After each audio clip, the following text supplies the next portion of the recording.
पहला विश्व युद्ध, जिसे महायुद्ध भी कहते हैं, 1914 से 1918 तक चला था। इस युद्ध ने न केवल यूरोप बल्कि पूरी दुनिया को हिलाकर रख दिया था। ये युद्ध यूरोप और उसके बाहर तक फैल गया था। इसमें कई महाद्वीपों के देश शामिल थे और इसका प्रभाव हर जगह महसूस किया गया। ये युद्ध पहले कभी नहीं देखा गया था। इसमें बहुत खून खराबा हुआ और पूरी दुनिया में उथल पुथल मच गई। ट्रेंच वॉरफेयर और नए हथियारों ने इसे और भी विनाशकारी बना दिया। ये समझने के लिए कि ये भयानक युद्ध क्यों हुआ, हमें उन पॉलिटिकल, सोशल और इकोनॉमिक कारणों को समझना होगा जो उस समय यूरोप में चल रहे थे। ये कारण धीरे धीरे एक विस्फोटक स्थिति की ओर ले गए। 20वीं सदी की शुरुआत में यूरोप महाद्वीप एक ऐसे मोड़ पर था जहां कब क्या हो जाए कुछ कहा नहीं जा सकता था। इंडस्ट्रियलाइजेशन और अर्बनाइजेशन ने समाज को बदल दिया था। कई सालों तक शांति बनी रही थी, लेकिन बड़ी ताकतों के बीच तनाव बढ़ता जा रहा था। ये तनाव धीरे धीरे एक बड़े संघर्ष की ओर बढ़ रहा था। ये तनाव नेशनलिज्म, इंपीरियलिज्म और खतरनाक आर्म्स रेस की वजह से और बढ़ता गया। हर देश अपनी ताकत बढ़ाने में लगा हुआ था और ये प्रतिस्पर्धा अंततः युद्ध में बदल गई। जून 1914 में ऑस्ट्रिया हंगरी के आर्कड्यूक फ्रांस फर्डिनेंड की हत्या ने इस तनाव को और बढ़ा दिया। ये हत्या एक स्पार्क की तरह थी जिसने पूरे यूरोप को आग में झोंक दिया। साराजेवो में हुई यह घटना जल्द ही एक बड़े युद्ध में बदल गई। इस घटना ने डोमिनो इफेक्ट की तरह काम किया, जिससे कई देश युद्ध में कूद पड़े। यह पूरी दुनिया के लिए एक बहुत बड़ा बदलाव था। इस युद्ध ने न केवल देशों की सीमाओं को बदला, बल्कि समाज और राजनीति को भी गहराई से प्रभावित किया।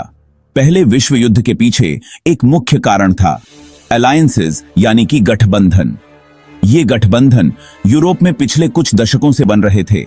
इन गठबंधनों का मकसद था दूसरे देशों को डराना और शांति बनाए रखना, लेकिन हुआ इसके उल्टा। इसकी वजह से तनाव और बढ़ गया और देशों के बीच अविश्वास की भावना पैदा हो गई। 1882 में जर्मनी, ऑस्ट्रिया हंगरी और इटली ने मिलकर ट्रिपल अलायंस बनाया। इसके जवाब में फ्रांस, रूस और ग्रेट ब्रिटेन ने मिलकर ट्रिपल एंटेंट बनाया। इन दोनों गुटों ने यूरोप में एक नाजुक शक्ति संतुलन बनाया, लेकिन यह संतुलन आसानी से टूट सकता था। 20वीं सदी की शुरुआत में जैसे जैसे तनाव बढ़ता गया, वैसे वैसे ये गठबंधन और सख्त और मिलिटरिस्टिक होते गए। बड़ी ताकतों ने एक खतरनाक आर्म्स रेस शुरू कर दी। हर कोई अपनी सैन्य ताकत बढ़ाने में लगा हुआ था। इस मिलिटराइजेशन ने तनाव को और बढ़ा दिया और डर और शक का माहौल पैदा कर दिया। 20वीं सदी की शुरुआत में राष्ट्रवाद एक बहुत बड़ी ताकत बनकर उभरा था, जिसने समाज के हर हिस्से को प्रभावित किया।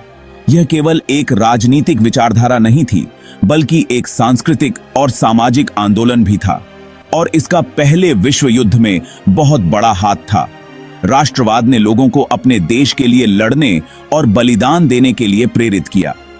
पूरे यूरोप में लोग अपने देश और संस्कृति के प्रति बहुत ज्यादा वफादार और समर्पित हो गए थे। राष्ट्रीय त्योहारों और समारोहों में भाग लेना एक आम बात हो गई थी।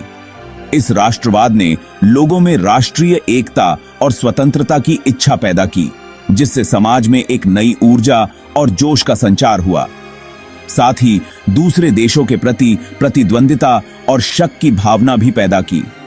यह प्रतिद्वंदिता अक्सर हिंसक संघर्षों और युद्धों में बदल जाती थी।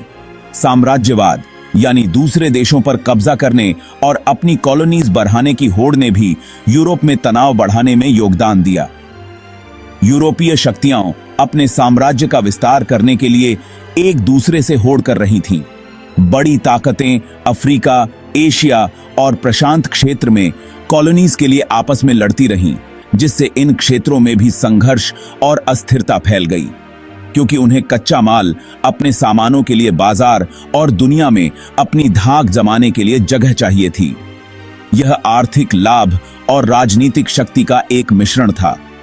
कॉलोनीज के लिए इस होड़ ने कूटनीतिक संकटों को जन्म दिया।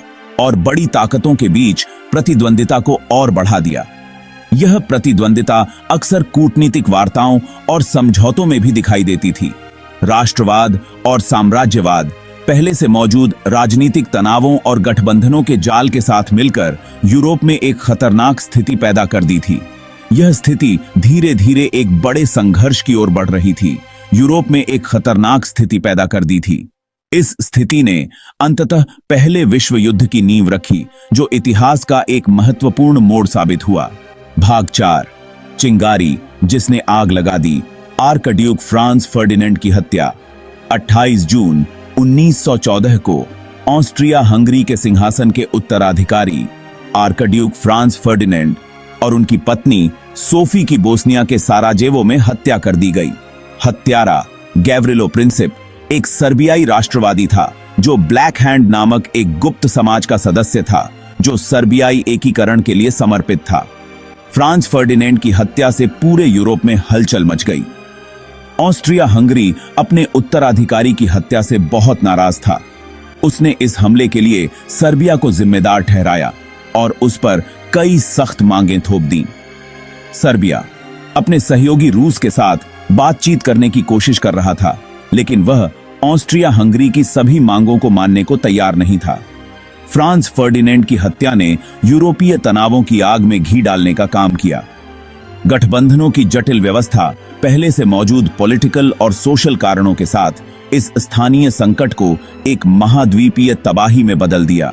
एक के बाद एक घटनाएं, चेतावनियों से युद्ध की घोषणाओं तक।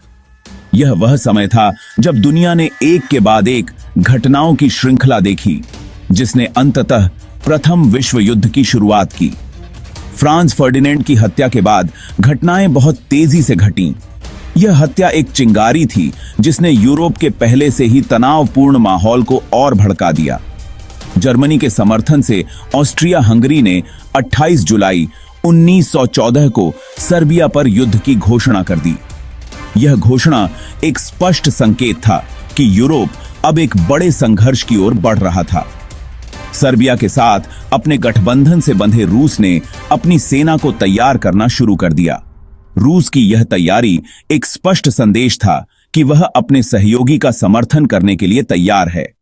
जर्मनी ने रूसी सेना की तैयारी को आक्रामकता माना और 1 अगस्त 1914 को रूस पर युद्ध की घोषणा कर दी। जर्मनी की यह घोषणा यूरोप में तनाव को और बढ़ा गई। 2 दिन बाद जर्मनी ने रूस के सहयोगी फ्रांस पर युद्ध की घोषणा कर दी। फ्रांस पर यह हमला जर्मनी की आक्रामक रणनीति का हिस्सा था और हमले की अपनी योजना के तहत तटस्थ देश बेल्जियम पर हमला कर दिया। बेल्जियम पर यह हमला जर्मनी की विस्तारवादी नीति का हिस्सा था।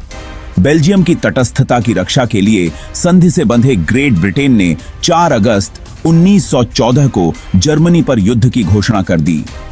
ग्रेट ब्रिटेन की यह घोषणा यूरोप में युद्ध की आग को और भड़का गई। साराजेवो में हत्या के 1 हफ्ते के भीतर यूरोप युद्ध में डूब गया। यह युद्ध एक ऐसा संघर्ष था जिसने पूरे महाद्वीप को अपनी चपेट में ले लिया। गठबंधनों की एक सख्त व्यवस्था में फंसी हुई बड़ी ताकतें एक ऐसे संघर्ष में फंस गई थीं जिसकी भविष्यवाणी बहुत कम लोगों ने की थी और कोई भी इसे नहीं चाहता था। यह युद्ध एक ऐसा संघर्ष था जिसने दुनिया को हमेशा के लिए बदल दिया।